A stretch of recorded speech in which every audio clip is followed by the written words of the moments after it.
Hello again, this is Chris Ruisi, and welcome to another episode of the Weekly Mind Jolt.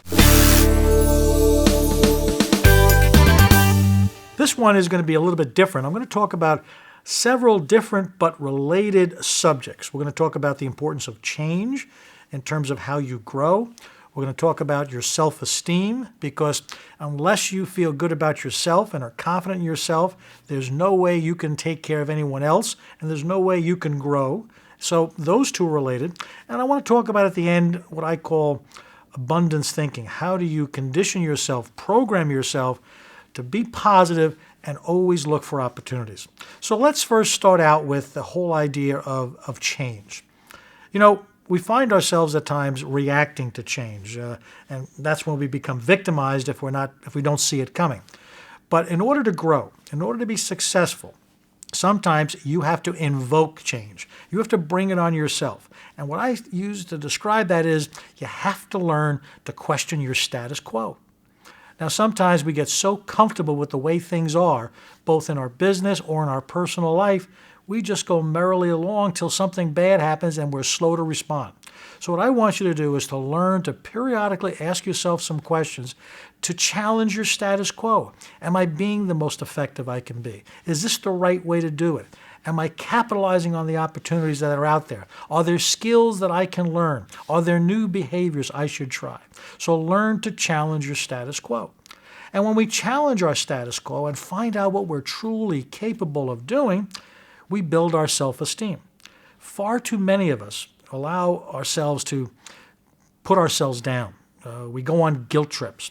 And more dangerous than those two things is sometimes we are willing to compromise our values and our beliefs so that we get accepted, if you will, in the in crowd. You see this at networking events sometimes where the in crowd supposedly hangs out. What I want you to learn how to do is to be comfortable in your own skin. Learn from your mistakes. When you learn from a mistake, you become more self-confident because you know, hey, I could do this. The mistake wasn't that bad at all. I learned something from it. Because as you become more confident in yourself, your self-esteem builds, and in a sense, you become your own in crowd. You've got to be happy with who you are, your own skin, your own package, your own beliefs, before you can convince others to want to be happy with you and want to be affiliated with you. So learn to become your own in crowd. Now, the last piece I want to talk about is something when we've all read about it. You know, there's scarcity thinking and then there's abundance thinking. Scarcity thinking is another way to say self-sabotage. You limit yourself on what you can accomplish. You start telling yourself that I can't do that. And when you start to tell yourself I can't do it, you begin to believe it.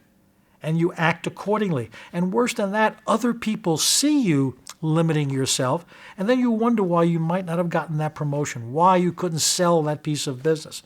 Because other people are seeing you as a self-limiting person, and they don't want to do business with you. They don't want to be around you. You're not attracting the right people, and you sabotage yourself. What I want you to be able to do is to have what we call abundance thinking. That there are always opportunities out there. Be positive. What's the worst thing that could happen that you can't fix? Not much. So abundance thinking means you capitalize on the positives, you use your strengths, you look and learn from what helped you become successful, and you try to replicate that time and time again, and you learn from every experience, whether good or bad.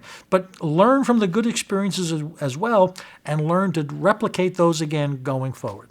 So bring change on yourself. Don't wait for it to come on to you where you have to react to it. Invoke change. Challenge yourself to learn new behaviors. Your self-esteem will grow and your abundance thinking will follow. And that's how you learn to step up and play big. Which, let's be honest. That's why I wrote the book, because we have within us the capabilities to step up and play big, and it's time for you to do that. Well, that's it for this week, and we'll see you again in our next Weekly Mind Jolt.